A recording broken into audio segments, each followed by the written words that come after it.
Albert Caramés, director de Fundipau. Explicaves, no?, que portes 20 anys dedicat a la gestió de conflictes en àmbit internacional, conflictes per a la reconstrucció de la pau. Fundipau sorgeix als vols de la primavera de 1983, un grup d'amics amb ganes de canviar les coses, crear la Fundació per la Pau, amb aquest àmbit d'aquesta divulgació per la ciutadania en matèria de cultura de pau.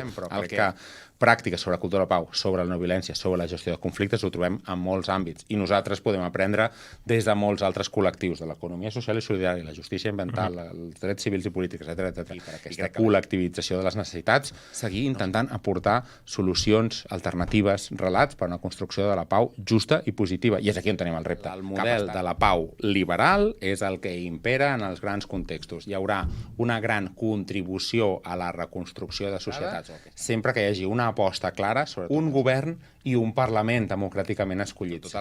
La reconstrucció socioeconòmica, i més l'econòmica que la socio, és la que impera en el model de pau liberal. Òbviament...